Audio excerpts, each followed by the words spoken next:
Welcome to the literary terms breakdown for the curious incident of the dog in the nighttime. Before we get going on these terms, you may wish to get the vocabulary chart for this unit. That is available in the module, the units module, and you want to maybe even put that into Notability, print it off, or Google Docs so that you can include this information in your vocab chart. The first term we're going to talk about, but it's the last term on the chart, is motif, M-O-T-I-F, a distinctive feature or dominant idea, usually found in a story, a movie, a book. And a motif for this book is a murder mystery. So I'm going to go through some of the criteria or some of the things you need to have to be able to carry off the motif of a murder mystery in a story. We're going to start off with, obviously, a murder mystery has to have a puzzle or a crime that needs to be solved. It could be that someone is dead or that someone is arrested for a crime that they didn't commit. And so that is the victim, the person who either dies or the person who's being framed or accused of a crime. We don't know a lot about the victim, but we get to learn about them through flashbacks in the story or testimony of friends and neighbors and witnesses. And we also have the main character of the story. The protagonist is some sort of detective. It could be a police officer or a police detective or an FBI agent. It could be a private investigator. There's some TV shows and movies that have doctors or coroners as the detective.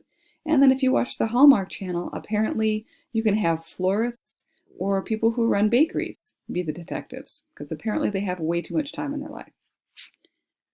You always have, once you have the crime committed, you have suspects. Who done it? Who could have possibly committed this crime and why they would do that? The why part is the next criteria, is a motive. What motivates this person to commit that act or that crime?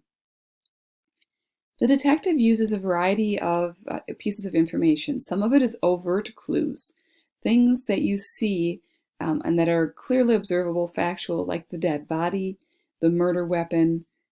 Eyewitness testimony is sometimes tricky, but it's a good starting point, and that's what the detective uses to start the investigation. And then there's hidden evidence found by the detective as the investigation progresses. It could be bank account information. Maybe all of a sudden the money is drained out of a bank account, or maybe all of a sudden money is deposited, lots of money is deposited into a bank account. That could help give the detective clues as to what is happening or what happened in this crime.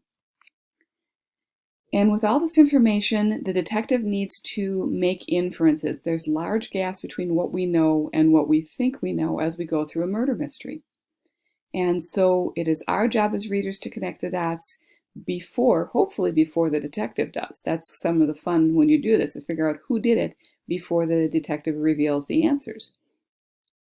And that is what builds suspense in a story. That's why we want to keep reading, to see if we're right or not. And suspense is also created by the authors by using foreshadowing and a red herring. Foreshadowing I'm going to talk about in the next slide. But it is one way to build suspense. And a red herring is a different type of foreshadowing. It's rather specific.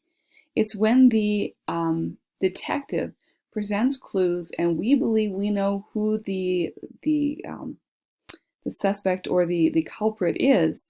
However, it's information that leads to a wrong conclusion. They kind of lead us down a different path to distract us from the real murderer, the real person who committed the crime. So foreshadowing and red herring are two ways to build suspense. The next term is foreshadowing. As I said, it is a noun, and it's when the author hints or mentions something about to happen, like a spoiler. Why would you want an author to include spoilers or foreshadowing in a story? Well, it's because it helps build the suspense, because the human brain wants to fill in the answers. So the human brain will try to figure out, how do we get from this point in the story where we're at to the thing that the author has just foreshadowed? What happens in between? And if we can figure it out beforehand, and when we get to there and we're like, oh, we figured that out, we feel very proud of ourselves. Allusion is a method of character development used in most stories.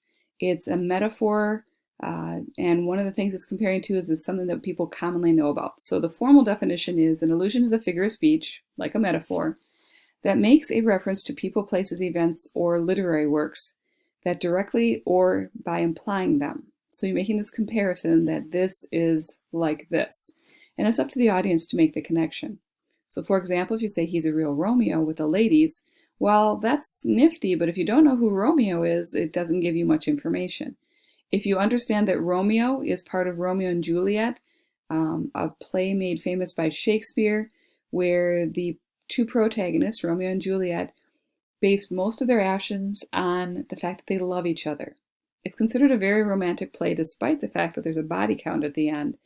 So if you understand the story of Romeo and Juliet, you then can go back to he's a real Romeo with the ladies and understand that this character is a sweet talker and is motivated by love. Another tool used by the author is the digression. It is a noun, and it's a temporary departure from the main subject in a speech or writing or story. You've all had friends or family members who are trying to tell you a story about something that happened to them, but they get stuck on these sidetracks, these digressions, as they're trying to tell the story. Usually they're annoying, and they can be in the story too. However, what's interesting about this story is that the digressions are actually very helpful. It's how the author provides backstory or provides information on how Christopher is thinking or working through solving this murder mystery. Another literary term used by the author is situational irony. Sorry for my mispronunciation. Situational irony. It is a noun.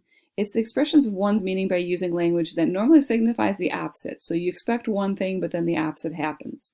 And sometimes it's for humorous effect or to emphasize something that happened in the story. So for example, if you're looking at the sign that says, "Thank you for driving carefully" in the middle lower screen there, and then right behind it is a car turned on its side, you would probably not expect to see those two things that close together. And assuming that everyone's okay in the car accident, it's humorous that they're that close together. Another literary strategy is a noun. It's the use of one item to represent ideas or qualities of another unrelated item. In this story, Christopher has a preference for certain colors. He likes some colors, he dislikes other colors. And so the meaning of those colors help us understand, again, Christopher's character and his thought process. There are also other actions or places that have symbolic meaning for Christopher in the story. And we need to look at those and understand what they mean so we can understand Christopher's emotional state at that point in the story. So we are concluding with all of the literary terms that we will be discussing in this book, The Curious Incident of the Dog in the Nighttime.